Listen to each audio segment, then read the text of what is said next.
this is Lokender and welcome back to our YouTube channel Guru Education Hub. This is the fifth video session of pronouns. So in this video session we are going to discuss an important topic, an important pronoun, demonstrative pronoun. So let's start our session.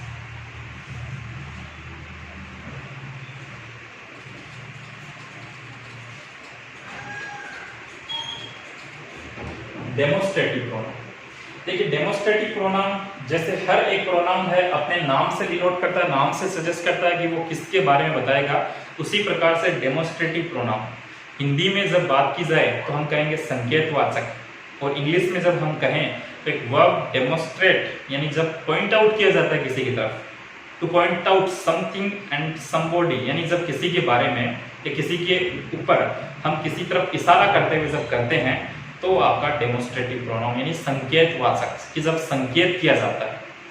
Demonstrative pronoun जो है उसके अंदर आप पढ़ेंगे this, पढ़ेंगे आप, उसके अंदर आप पढ़ेंगे दैट, इसके साथ आप पढ़ेंगे दीज और आप पढ़ेंगे दोज, इसके साथ आप पढ़ सकते हैं सच, यानी ये सभी जो है वो डेमोस्ट्रेटिव प्रोनाउन की श्रेणी में रखे जाते हैं। यानी हम बात किसकी कर रहे हैं कि डेमोस्ट्रेटिव प्रोनाउन जो है वो एक डिनोट करता है किसकी तरफ, पॉइंट आउट करने की तरफ। यानी आप किसी व्यक्ति पर या किसी वस्तु की तरफ जब इशारा करते हुए बताते हैं कि उसका संबंध किससे है। जैसे मैं अगर बात करता हूं किसकी, कि कोई मेरे सामने एक चेयर है तो मैं ये कहूंगा कि दिस इज ए चेयर, यानी ये एक चेयर है। मेरे से कुछ दूरी पर अगर कोई वस्तु है तो मैं कहूंगा दैट इज ए बॉटल, वह बॉटल है। दैट इज ए बुक, वह बुक है। तो आप समझ सकते हैं कि जब हम किसी की तरफ इशारा करते हैं, किसी की तरफ पॉइंट आउट करते हैं, किसी की तरफ डेमोस्ट्रेट करते हैं, तो वो जो होगा वो आपका डेमोस्ट्रेटिव प्रोनाउन होगा। तो कुछ एग्जांपल्स की सहायता से हम देखते हैं, जैसे this, that, these, those, such and one.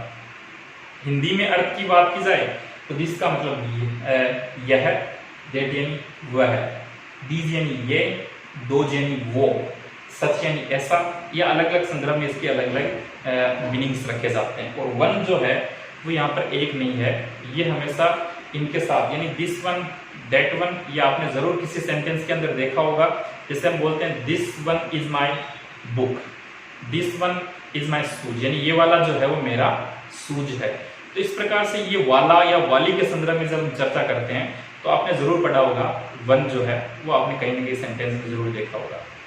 तो आज हम चर्चा करते हैं this and that, these and those and such and one की। तो आज हम सबसे पहले समझने की कोशिश करेंगे जो दिस है उसका अर्थ जरूर हमने कहा है कि यह है, लेकिन इसका अर्थ और इसका प्रयोग कहाँ हम करेंगे। तो दिस जो है उसका हम प्रयोग करेंगे, दिस और जो दैट है वो दोनों के दोनों क्या है, सिंगुलर है। यानी दिस और दैट दोनों के दोनों क्या है, सिंगुलर है। लेकिन दिस का जो प्रयोग है वो हम हमेशा पास वाली, यानी अगर हमारे पास कोई वस्तु है तो हम किसका प्रयोग करेंगे, दिस का प्रयोग करेंगे। और हमसे अगर कोई दूर कोई वस्तु हो तो हम किसका प्रयोग करेंगे, दैट का प्रयोग करेंगे। यानी पास में हमने चर्चा किसकी की है कि दिस और दैट दोनों सिंगुलर ऑब्जेक्ट के रूप में काम आएंगे। कि अगर आपके पास कोई सिंगुलर ऑब्जेक्ट है तो आपको दिस और दैट का प्रयोग करना है, और अगर वो पास में है तो आपको दिस का प्रयोग करना है, और अगर वो दूर है तो वो दैट का प्रयोग करना है। उसके साथ हमने चर्चा की दीज एंड दोज की, दीज यानी ये। जैसे हम अगर मेरे साथ या मेरे सामने कुछ लोग खड़े हुए हैं तो मैं कह सकता हूँ कि ये मेरे रिश्तेदार है, उस संबंध में हम बोलेंगे कि दीज आर माई रिलेटिव्स। मैं कहूँ कि वो मेरे मित्र है तो दोज आर माई फ्रेंड्स, तो उस संदर्भ में हम किसकी चर्चा करेंगे, दीज और दोज की। तो ये भी इसी तरीके से कि दीज और जो दोज है इनका प्रयोग हम समझ सकते हैं कि इनका प्रयोग हमेशा प्लूरल ऑब्जेक्ट के लिए किया जाता है, और दीज जो है वो नियर के लिए, नहीं पास में अगर कोई वस्तु हो तो आप दिस और दीज जो है दोनों के लिए नियर का प्रयोग करेंगे। यानी पास के संदर्भ में किसका प्रयोग करोगे, दिस और दीज का। और जब हमसे कोई दूर ऑब्जेक्ट हो तो आपको दैट और दोज का प्रयोग करना है। किसके लिए करना है कि जब आपसे कोई दूर वस्तु रखी हुई हो और उसकी तरफ आप डेमोस्ट्रेट करते हैं, पॉइंट आउट करते हैं, तो आप किसका प्रयोग करोगे? दैट एंड दोज का। आगे बात करते हैं सच। सच जो है वो अलग अलग श्रेणी में रखा जाता है। जब हम ये कहते हैं कि ऐसा तुम्हारा गलती है, यानी ये तुम्हारी गलती है, तो उस संदर्भ में सच इज योर मिस्टेक हम अलग अलग संदर्भ में इसका यूज करते रहते हैं। और वन का प्रयोग जो है वो हम किसी वाला या वाली के संदर्भ में करते हैं, जैसे दैट वन, दिस वन, इसके संदर्भ में हम वन का प्रयोग करते हैं। तो साथ साथ हम ये देख लेते हैं कि दिस और दीज जो है उसके कुछ एग्जांपल्स की हम अगर बात करते हैं तो मैं कह सकता हूं मेरे सामने अगर कोई वस्तु पड़ी हुई हो और मैं उसकी तरफ इशारा करते हुए कहता हूं कि this is the gift from my uncle, यानी मेरे पास में अगर कोई गिफ्ट पड़ा हुआ हो और मैं ये कहूं कि ये मेरे अंकल से मुझे गिफ्ट प्राप्त हुआ है, तो this is my gift from uncle.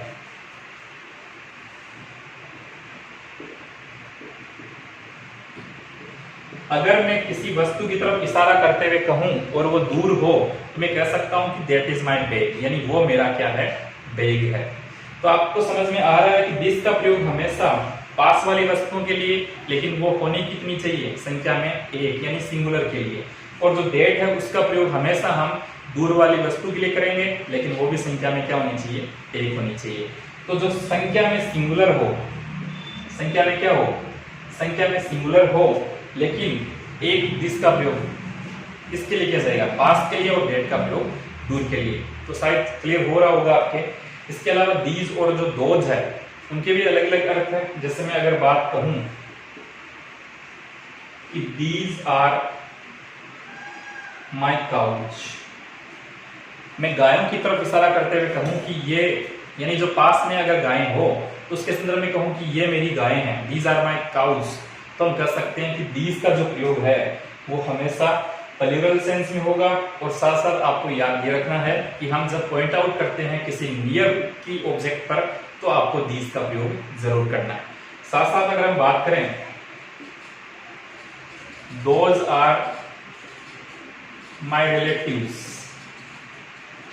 यानी आपसे अगर कुछ दूरी पर कुछ लोग खड़े हुए हैं और आप उनकी तरफ डेमोन्स्ट्रेट यानी इशारा करते हुए, संकेत करते हुए, पॉइंट आउट करते हुए अगर कहते हैं कि वो मेरे रिश्तेदार है, तो हम कह सकते हैं दोज आर माय रिलेटिव्स। तो दीज एंड दोज दोनों का जो है प्रयोग वो प्लूरल सेंस में किया जाएगा, प्लूरल ऑब्जेक्ट के रूप में किया जाएगा। लेकिन याद ये रखना है कि दीज का प्रयोग हमेशा पास की वस्तुओं के लिए और दोज का प्रयोग हमेशा दूर की वस्तुओं के लिए आपको करना है। कई बार जैसे हम कहते हैं कि सच इज योर मिस्टेक,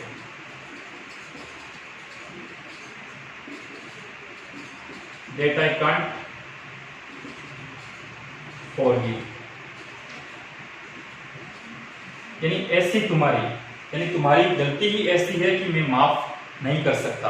तो इस संदर्भ में ऐसा या ऐसी के लिए सच पीपल, सच जैसे हम अलग अलग प्रकार के लोगों की जब चर्चा करें तो सच जो है वो वस्तुओं के संदर्भ में भी और सच जो है वो ऑब्जेक्ट के संदर्भ में भी यूज किया जाता है। तो such is your mistake that I can't forgive, जिसे मैं माफ नहीं कर सकता। इसके अलावा वन जो है वो किसी भी प्रकार के ऑब्जेक्ट को दर्शाने के लिए कहा जाता है, जिसके बारे में जब हम कहते हैं कि वो वाला, जब हम किसी दुकान में जाते हैं तो हम चर्चा उनसे कहते हैं, दूर अगर आपसे ऑब्जेक्ट पड़ा हुआ हो तो आप कुछ कपड़े देखते हैं, कुछ आप कोई वस्तु देखते हैं तो आप हमेशा ये कहते हैं जैसे कि वो वाला शर्ट, तो आपका मीन्स क्या हुआ? दैट वन, यानी अगर ये वाला तो दिस वन। अगर आप बहुत सारे ऑब्जेक्ट की बात करते हैं तो दीज वन या दोज वन। तो इस प्रकार के सेंटेंस के अंदर हमें वन का प्रयोग करना है, न कि किसी एक के संदर्भ में। यानी बात किसकी की जाएगी? बात हमेशा सिंगुलर ऑब्जेक्ट की ही की जाएगी, इसलिए हम दीज वन और दोज वन के संदर्भ की जगह दिस वन और दैट वन का संदर्भ रखेंगे। तो यहाँ एक बार फिर से आप देख सकते हैं कि बात हमने की डेमोन्स्ट्रेटिव प्रोनाउन की। डेमोन्स्ट्रेटिव जो प्रोनाउन है वो एक लैटिन शब्द डेमोन्स्ट्रेट से बनते हैं, जिसका मतलब होता है पॉइंट आउट या टू शो मोर क्लियरली। स्पष्ट रूप से अगर बात की जाए तो डेमोन्स्ट्रेट का होगा। वर्ब जो डेमोन्स्ट्रेट है उसका अर्थ होता है संकेत करना, इसलिए इसका अर्थ जो रखा जाता है डेमोन्स्ट्रेटिव यानी संकेतवाचक सर्वनाम। जब हम किसी वस्तु या व्यक्ति के बारे में या व्यक्ति की तरफ संकेत करते हैं तो ये आपका डेमोन्स्ट्रेटिव प्रोनाउन होगा। डेमोस्ट्रेटिव प्रोनाउन में हमने पढ़ा है दिस दैट और these those and such and one. तो दिस और दैट जो है वो सिंगुलर के लिए, और संख्या में अगर पास में है तो किसका होगा, दिस का और दीज का। और अगर दूर है अगर कोई ऑब्जेक्ट तो आपको प्रयोग करना है दैट का और दोज का। तो ये अलग अलग सेंस में आपको प्रयोग करना है। तो आप इतना समय ले सकते हैं थोड़ा सा, यो टेक आउट है। तो अभी हमने बात की थी डेमोस्ट्रेटिव प्रोनाउन के एग्जांपल्स की। अब आप समझ सकते हैं कि डेमोस्ट्रेटिव एग्जांपल जो है, डेमोस्ट्रेटिव प्रोनाउन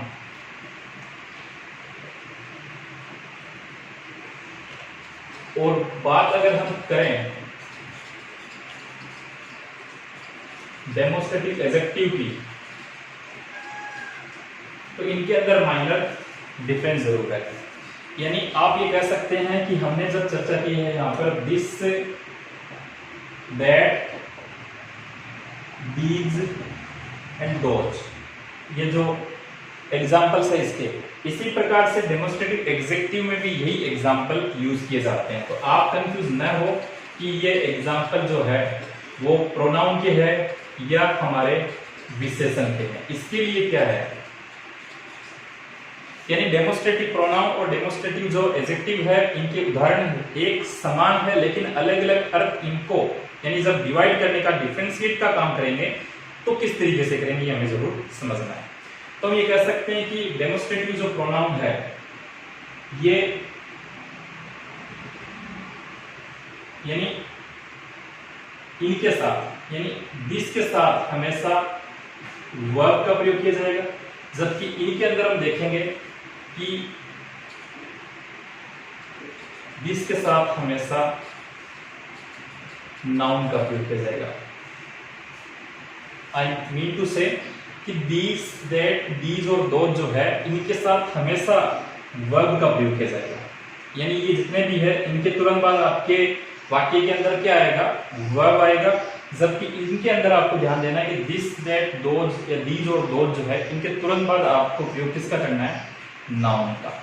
तो जब अंतर की बात की जाए तो जैसे मैं अगर कहूं वाक्य के अंदर कि दिस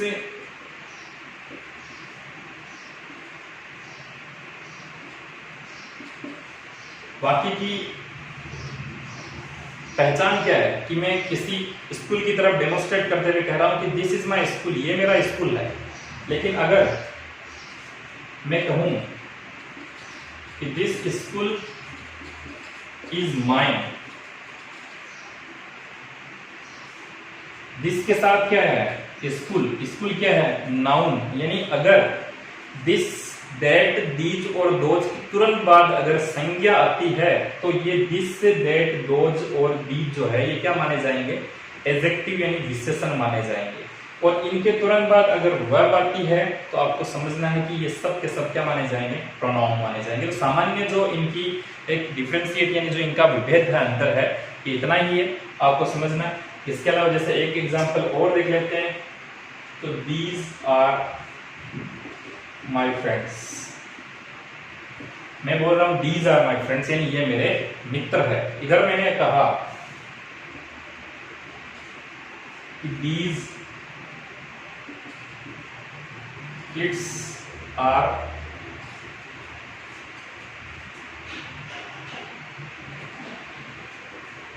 माय फ्रेंड्स, मीन्स हमने दीज के साथ क्या यूज किया, वर्ब यूज किया। तो दीज दैट दिस और दोज, इनके तुरंत बाद अगर वाक्य के अंदर वर्ब आती है तो आपको क्या मानना है, प्रोनाउन मानना है। और डेमोस्ट्रेटिव एडजेक्टिव के अंदर आप क्या पढ़ेंगे, जब इशारा की जाएगी, यानी एडजेक्टिव से आप क्या मानते हैं कि विशेषता बताने वाला यानी विशेषण। तो यहाँ पर स्कूल की तरफ यानी स्कूल की विशेषता बताने का काम कौन कर रहा है, दिस कर रहा है। यानी ये स्कूल, यानी उसको जो स्कूल है उसको एक तरीके से कह सकते हैं कि डेमोस्ट्रेट करने का काम कौन कर रहा है यहाँ पर, दिस। लेकिन बात किसकी करेगा, नाउन की विशेषता बताने का। इसके लिए आपको ये समझना है कि जब आप एडजेक्टिव को समझेंगे तो दिस दैट और दीज दोज के तुरंत बाद आपको क्या यूज करना है, नाउन यूज करना है। और इनके तुरंत बाद आपको क्या यूज करना है, वर्ब यूज करना है। जैसे वाक्य में दिया गया दीज के तुरंत बाद क्या है, किड्स यानी बच्चे। तो यहाँ किड्स क्या है, किड्स जो है वो आपका कॉमन नाउन है। तो ये जो सभी बच्चे हैं, दीज किड्स है, ये क्या है, मेरे फ्रेंड्स है, यानी मेरे मित्र है। तो आई होप आपने जरूर समझा होगा कि डेमोस्ट्रेटिव प्रोनाउन और डेमोस्ट्रेटिव एडजेक्टिव के अंदर क्या अंतर है। क्योंकि हालांकि जब हम एडजेक्टिव पढ़ेंगे तो और ज्यादा इसके अंदर डिफरेंशिएट करने की कोशिश करेंगे। ये सामान्य से आपको चर्चा समझनी चाहिए। तो इतना आप थोड़ा सा देख सकते हैं। इसके आगे हम चर्चा करेंगे इसके कुछ और एग्जाम्पल के, यानी बेसिक से एडवांस जब हम पढ़ रहे हैं तो आज साथ साथ ये भी पढ़ेंगे कि और एग्जाम्पल्स कौन कौन से होंगे जो कॉम्पिटिटिव एग्जाम में हमारे पूछे जा सकते हैं इनके। तो you can take your time please. चलिए आगे कुछ और एग्जाम्पल देख लेते हैं।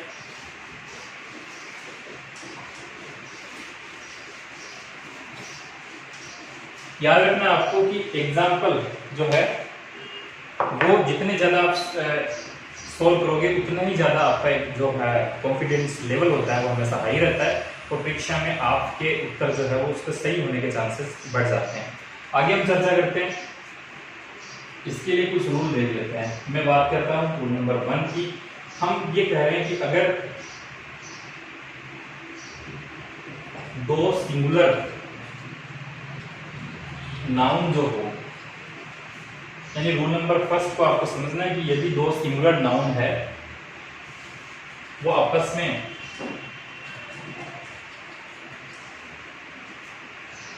इसी सेंटेंस के अंदर एंड से जुड़े होते हैं। किससे जुड़े होते हैं? एंड से जुड़े हो तो, यदि दो सिंगुलर नाउन है वो आपस में किसी सेंटेंस में एंड से जुड़े हो तो बाद वाला जो नाउन है, यानी बाद वाले नाउन से पहले आपको हमेशा दिस का प्रयोग करना है एवं पहले वाले नाउन से पहले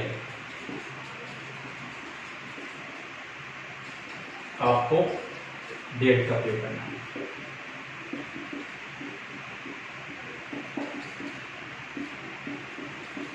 यानी ये थोड़ी जो आपके सामान्यतः एक एग्जाम्पल से समझ में आ जाएगी। हम यहाँ पर कहना क्या चाह रहे हैं, एक बार फिर से देख लीजिए आप कि यदि दो सिंगुलर नाउन है वो आपस में किसी सेंटेंस में एंड से जुड़े हो, एंड से कनेक्टेड हो, और बाद वाला यानी जो दो नंबर दूसरा जो नाउन होगा आपका सेकंड नंबर वाला जो है उस नाउन से पहले दिस का प्रयोग करना है और पहले नाउन से पहले आपको हमेशा किसका प्रयोग करना है? डेट का प्रयोग करना है। तो कुछ एग्जाम्पल के साथ आप देख सकते हैं। जैसे मैं अगर कहूं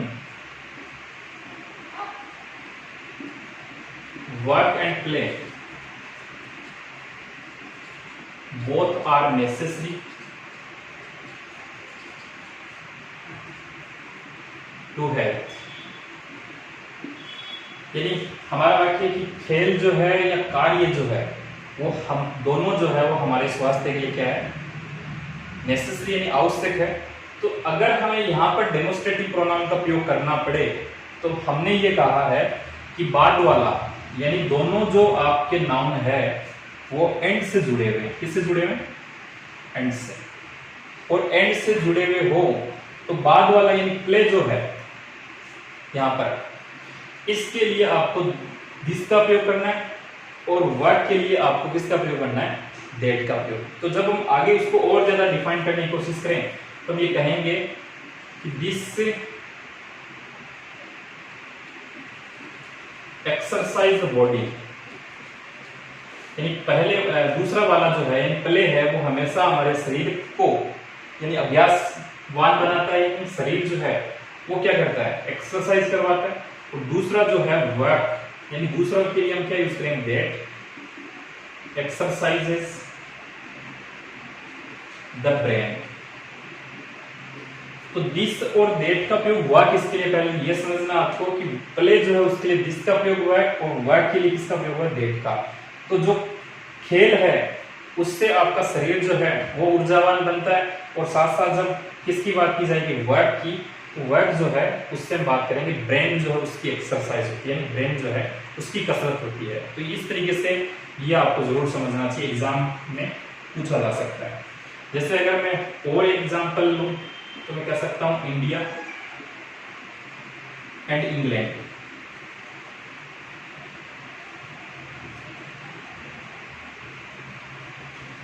Both said an exploitation.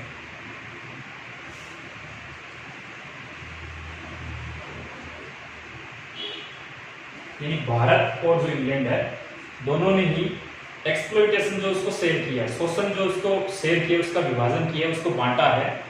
अब यहाँ बाद वाला और पहले वाला, उसके लिए आपको किसका प्रयोग करना है? दिस एंड दैट का। बाद जो है वो है इंग्लैंड। तो हम यहाँ कह सकते हैं एग्जाम्पल में जब आ जाए परीक्षा में कि दैट वाज ए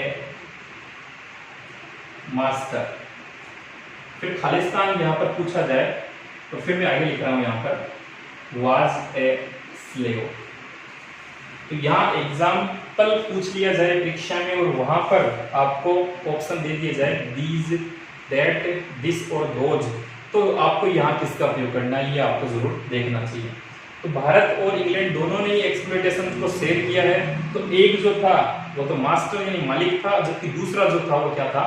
स्लेव था। तो यहाँ आपको पहले वाले एग्जाम्पल है, पहले वाला जो ब्रैकेट है उसके अंदर क्या भरना होगा? मास्टर किसके लिए आया है? सेकंड आपके नाउन के लिए यानी इंग्लैंड के लिए। तो आप किसका यूज करेंगे यहाँ पर? दिस या दैट में से, यानी हमारा जो रूल है उसके अकॉर्डिंग किसका प्रयोग होगा? यहाँ आपको यूज करना पड़ेगा दिस का, यानी बाद वाले के लिए हमेशा दिस का प्रयोग और दूसरा जो है उसके लिए हमेशा दैट का प्रयोग। ये आपका रूल होगा।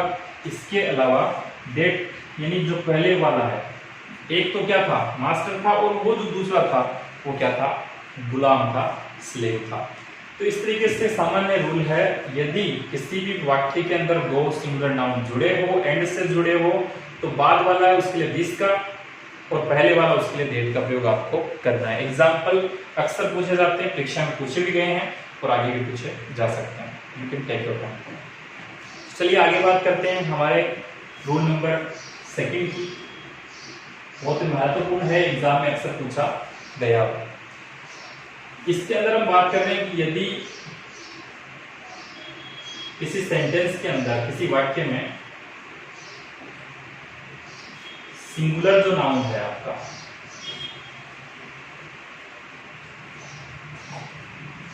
सिंगुलर नाउन जो है उसकी रिपीटेशन को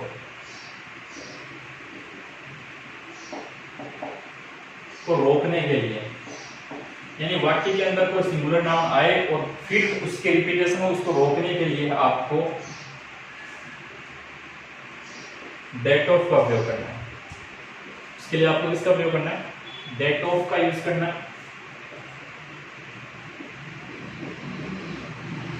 और प्लूरल नाउन यानी प्लूरल नाउन जो है उसकी रिपीटेशन को रोकने के लिए, प्लूरल नाउन की जो रिपीटेशन है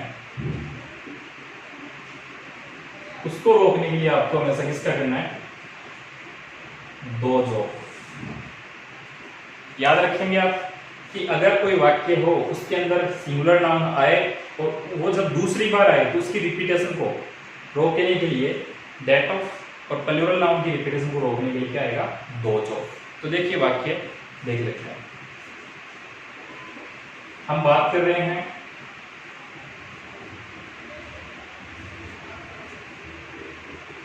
the climate of जम्मू। हमने बात की the climate of Jammu is better than, और जब किसी सेंटेंस के अंदर सीधा दिया हो जाए, जैसे हम जम्मू की अगर क्लाइमेट की बात पटना से करें तो वाक्य किस प्रकार का होगा? अगर वाक्य के अंदर इस तरीके का कोई एग्जांपल दिया गया, climate of Jammu is better than Patna, तो यहाँ पर हम जब देखें तो क्लाइमेट जो है ये आपके सिंगुलर नाउन की बात होगी, यानी जम्मू जो है, जम्मू का क्या?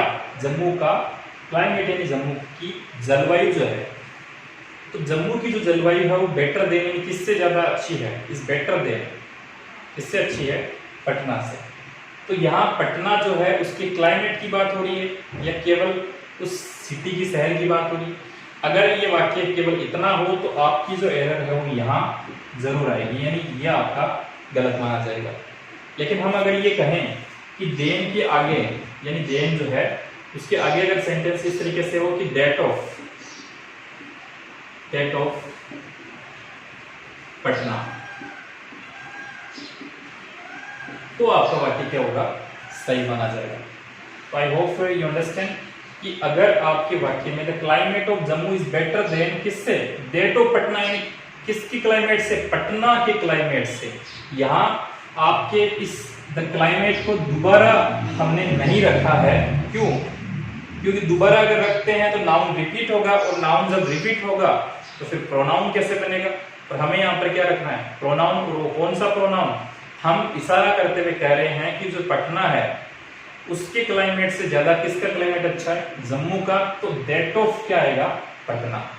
तो आपको याद ये रखना है कि अगर आपका सिंगुलर नाउन जो है वो फिर से किसी सेंटेंस में रिपीट हो तो उसकी जगह आपको क्या याद रखना है, दैट ऑफ। कुछ एग्जाम्पल और लीजिए आप।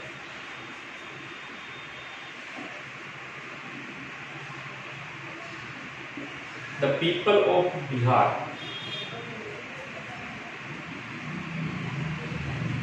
Is more laborious that of या those of दिल्ली। इसमें आपको ये बताना है कि इसके अंदर किसका यूज होगा, यानी पीपल ऑफ बिहार, बिहार के जो लोग हैं वो मोर यानी ज्यादा, लेबोरियस, जैसे लेबोरियस से आपको क्या मानना है, लेबोरियस यानी मेहनती है, परिश्रमी है, किससे, दैट ऑफ या दोज ऑफ में से आपको यहाँ पर यूज करना है किसकी तुलना में। जैसे हमने यहाँ पर एक वर्ड नहीं लिखा है मोर लेबोरियस, फिर हमें यहाँ पर लिखना है किसकी तुलना के लिए हमेशा क्या लिखा जाएगा, देन लिखा जाएगा। तो यहाँ देन, दैट ऑफ या दोज ऑफ में से यहाँ आपको यूज करना है, कौन सा आएगा आप हमें बताएं जरूर। तो यहाँ आप समझ सकते हैं कि पहले आपका नाउन जो है वो सिंगुलर है या प्लूरल है। तो पीपल ऑफ बिहार यानी बिहार के लोग, तो यहाँ लोग जो है वो सिंगुलर मानेंगे या प्लूरल मानेंगे, ऑब्वियसली पीपल जो है हमेशा प्लूरल नाउन होगा।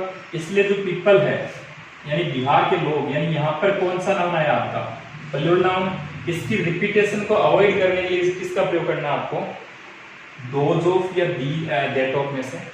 दैट ऑफ जो है वो तो सिंगुलर के लिए आएगा, तो आपको यहाँ से इसको क्या मानना है, गलत। एग्जाम में अक्सर दे दिया जाता है कि जब दैट ऑफ दिया जाता है तो उसको आपको रॉन्ग मानना है, और अगर दोज ऑफ दिया जाता है तो उसको क्या मानना है, सही। इसका रीजन क्या रहता है कि अगर दो नाउन जो है यानी सिंगुलर नाउन है उसकी रिपीटेशन को रोकने के लिए, दैट ऑफ और प्लूरल नाउन की रिपीटेशन को रोकने के लिए दोज ऑफ का आपको यूज करना, तो आपको जरूरी है ध्यान रखना चाहिए। यहाँ तक आप जरूर देखें, समझ में अगर किसी प्रकार से नहीं आ रहा है, अगर कोई डाउट्स हो तो आप कमेंट बॉक्स में जरूर बताएं ताकि हम आपके डाउट को क्लियर करने की कोशिश कर सकें।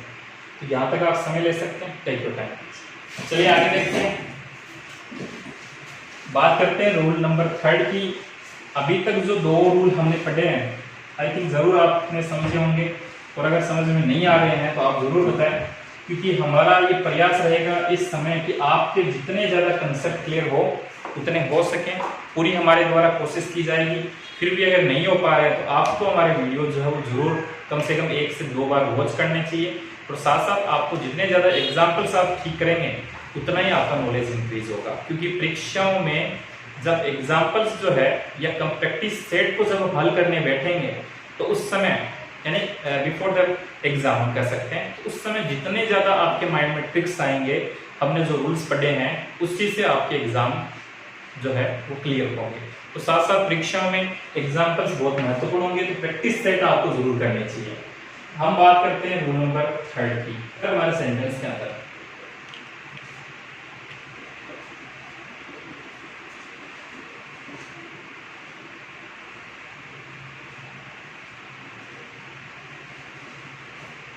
ऑफ आए, साथ में सिंगुलर नाउन आए या सिंगुलर वर्ब आए, तो सबसे पहले यानी वाक्य में आना चाहिए दिस या दैट, उसके साथ काइंड या शॉर्ट, आगे ऑफ आए तो सिंगुलर नाउन आएगा, और उसके साथ सिंगुलर वर्ब यूज की जाएगी। इसी तरीके से हम कह सकते हैं कि दीज एंड दोज,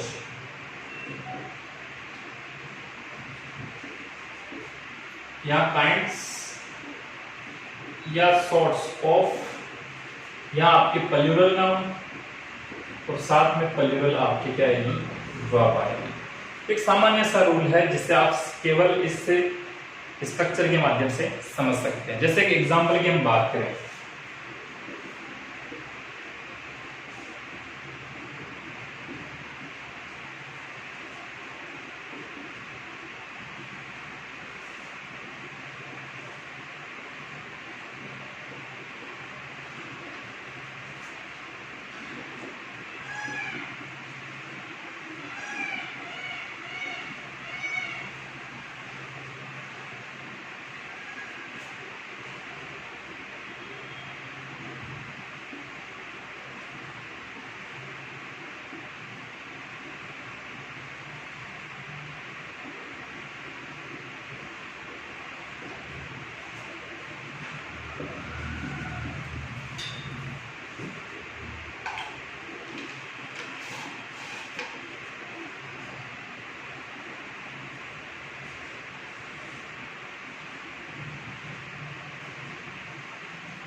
तो आपके सामने 3 एग्जांपल दिए गए। These kind of people are very funny, this kind of pen is very expensive, and those sorts of people are laborious।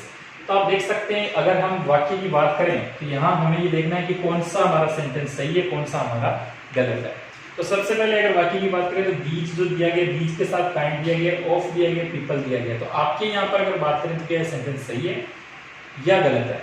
तो हम ये देख सकते हैं कि बीज और दोज अगर दिया जाए तो वाक्य में आपको काइंड के साथ क्या मिलेगा, काइंड का और सॉर्ट का मतलब क्या होता है, प्रकार। तो इस प्रकार के लोग, यह प्रकार, इस प्रकार का पेन। तो इस तरीके से संदर्भ दिया गया कि बीज के साथ आपको क्या जोड़ना है, हमेशा बीज के साथ हमेशा काइंड्स या सॉर्ट्स ऑफ आएगा। तो आपका यहाँ पर काइंड ऑफ जो है, काइंड है, ये क्या माना जाएगा, गलत माना जाएगा। इसलिए आपका सेंटेंस यहाँ पर क्या हो जाता है, गलत हो जाता है। अगला सेंटेंस है दिस काइंड ऑफ पेन, इस प्रकार का, इस प्रकार का पेन जो है वो बहुत ज्यादा एक्सपेंसिव, यानी इस प्रकार का पेन बहुत ज्यादा महंगा है। तो आप ये कह सकते हैं इस सेंटेंस के अंदर दिस काइंड ऑफ पेन है, यानी काइंड के साथ ऑफ लगा है, उससे पहले दिस लगा है, और उससे आगे जो है वो आपका सिंगुलर क्या है, क्या है, सिंगुलर नाउन। अगर यहाँ पर पेन्स होता तो यहाँ पर काइंड्स होता, और उससे आगे क्या होता, दीज होता। तो आपका ये वाक्य बिल्कुल सही है। those sorts of people are laborious, यानी उस प्रकार के, किसी तरफ इशारा करते हुए कहते हैं कि दोज का मतलब यहाँ क्या माना जाएगा, उस प्रकार के। दोज यानी उन तरीकों के, उस प्रकार के जो लोग हैं, इशारा करते हुए कहा जाता है these sorts of people या those sorts of people, उस तरीके के जो लोग हैं वो बहुत ज्यादा क्या होते हैं, लेबोरियस होते हैं, बहुत ज्यादा मेहनती होते हैं। तो ये भी आपका वाक्य क्या है, जैसे दोज आया है, उसके आगे सॉर्ट्स आया है, यहाँ पर बहुवचन है, यहाँ पर आपकी प्लूरल वर्ब है, तो ये भी आपका क्या माना जाएगा, सही माना जाएगा। तो इस तरीके से क्या है कि हम देख सकते हैं कि अगर इस तरीके का कोई सेंटेंस आए तो आपको ध्यान देना है इससे स्ट्रक्चर की तरफ। तो आज का जो वीडियो सेशन है वो यही समाप्त करते हैं। आज हमने बात की थी डेमोस्ट्रेटिव प्रोनाउन की। आज का वीडियो सेशन कैसा लगा जरूर हमें कमेंट बॉक्स में बताएं, और आपको अगर हमारा वीडियो सेशन थोड़ा सा भी अच्छा लगे तो हमारे इस चैनल को सब्सक्राइब करना जरूर नहीं भूलें। आप सब्सक्राइब करें, लाइक करें, शेयर करें, ताकि आपके जो और फ्रेंड्स हैं उनको भी इस प्रकार के वीडियो मिलते रहें, और बेल आइकन को प्रेस करना न भूलें, ताकि हमारे लगातार जो वीडियोस के नोटिफिकेशन आप तक पहुंचते रहें। Thanks for watching our video.